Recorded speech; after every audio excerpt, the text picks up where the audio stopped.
अस्सलाम वालेकुम वरहमतुल्लाहि वबरकातुहू। माय डियर ब्रदर्स सिस्टर्स, मैं जल्दी से आपको एक बड़ा ही अहम पैगाम देना चाहता हूँ, और वो ये कि अल्हम्दुलिल्लाह रमज़ान का आखिरी अशरा जो है वो आ पहुंचा है। और इसका मतलब ये है कि इन्हीं 10 रातों में हमें लैलतुल क़द्र की रात जो है वो इंशाअल्लाह रहमान नसीब हो जाएगी।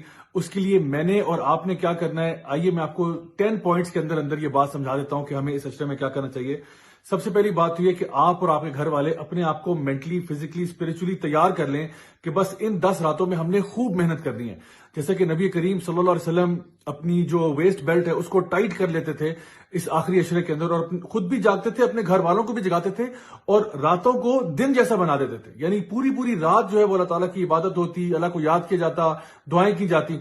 तो हमने भी इंशाल्लाह बिल्कुल इसी तरह से करना है कि अपनी रातों को बिल्कुल जगा देना है। इसके अलावा ये कि ये जो आखिरी 10 रातें हैं, इनकी 10 की 10 पे हमें इबादत करनी चाहिए। वैसे तो लैलतुल क़द्र की रात जो है वो ताक रातों में से एक रात होती है, यानी कि 21 को आएगी या 23 को या 25 को या 27 को या 29 को। लेकिन मैं 10 की 10 इसलिए कह रहा हूं क्योंकि अक्सर औकात हमारा वो डेट के मामले में भी इख्तिलाफ हो जाता है। कोई कहता है जी इस मुल्क के मुताबिक हम चल रहे हैं या इस मुल्क के मुताबिक चल रहे हैं, तो वो सारी बहस ही खत्म हो जाती है। वैसे भी आपको मालूम होगा कि जो लोग इत्तिकाफ बैठते हैं, अल्हम्दुलिल्लाह वो अगर 10 रातों के लिए वहां बैठे हैं तो इंशाल्लाह उनको तो लैलतुल क़द्र की रात मिल ही जाती है। अब ये लैलतुल क़द्र की रात इतनी अहम क्यों है? अल्लाह सुब्हानहू तआला फरमाते हैं लैलतुल क़द्री खैरुम मिन अल्फि शहर।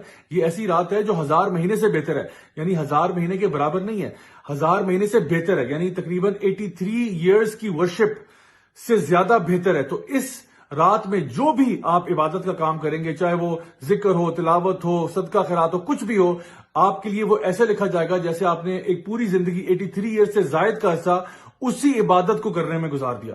सो आखिर क्यों हम फिर इस टाइम को जाया करेंगे? हमें चाहिए कि इसका मैक्सिमम फायदा उठाया जाए।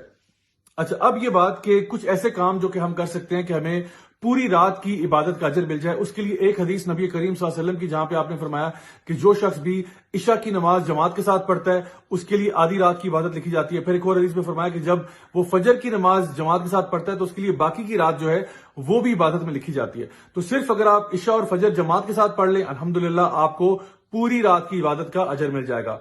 एक और हदीस में आप सल्लल्लाहु अलैहि वसल्लम ने बात इरशाद फरमाई कि जो शख्स भी इमाम के साथ क़यामुल लैल करता है, यानी कि तरावी की नमाज पढ़ता है, इमाम के साथ शुरू करता है, इमाम के साथ खत्म करता है, उसके लिए भी पूरी की पूरी रात इबादत में लिखी जाती है। और एक और हदीस जहां पे आपने फरमाया कि जो शख्स रात के क़यामुल लैल के अंदर 100 आयात या उससे जायद की तिलावत करता है तो उसके लिए भी पूरी रात इबादत की लिखी जाती है। तो आप अगर ये 3 काम सिर्फ कर लें, चाहे मर्द हज़रात तो ऑब्वियसली वो मसाजिद में करें, खवातीन वो अगर घर में करना चाहें, तो उसका फायदा ये होगा कि आपको सिर्फ ये 3 काम करके आपको 3 दफा पूरी वो रात आपकी इबादत में लिखी जाएगी। अल्लाह अकबर, कितने बड़े यानी हमारे लिए अजर का मौका है अगर हम इसको अडॉप्ट करना चाहें तो।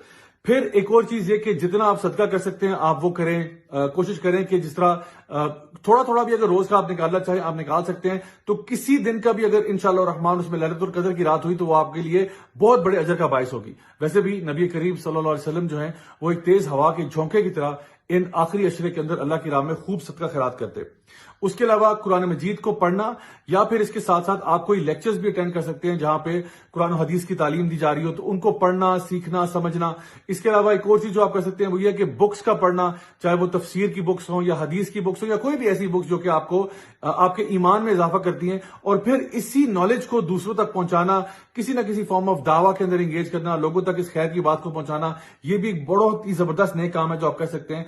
And last but not least, अल्लाह ताला से दुआ करना, खास तौर पर वो दुआ जो कि नबी करीम सल्लल्लाहु अलैहि वसल्लम ने सईदा आयशा को सिखाई, अल्लाहुम्मा इन्नका अफ़ून तुहिब्बुल अफ़्व फ़अफ़ु अन्नी, कि ए अल्लाह तू माफ करने वाला है, तुझे माफ करना पसंद है, या अल्लाह मुझे माफ कर दे। और ये ऐसी माफी है माय डियर ब्रदर्स सिस्टर्स कि जो हमारे गुनाहों को धो के रखते, यानी ऐसे गुनाह के आप समझें कि आप क़यामत के दिन अल्लाह सुब्हानहू तआला के सामने खड़े होते हैं और आपको ये कहा जाता है कि आप जन्नत में दाखिल हो जाएं, यानी आपके गुनाहों को बस मिटा दिया जाता है।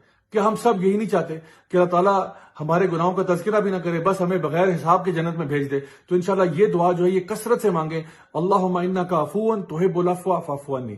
इंशाल्लाह मैं दुआ करता हूं कि अल्लाह ताला हम सब से हमारी तमाम इबादत कबूल फरमाए और हम सब से राजी हो जाए, हमें दुनिया में भी खैर अता फरमाए और आखिरत में जन्नतुल फ़िरदौस में मिलना नसीब फरमाए। वस्सलामु अलैकुम वरहमतुल्लाहि वबरकातुहू।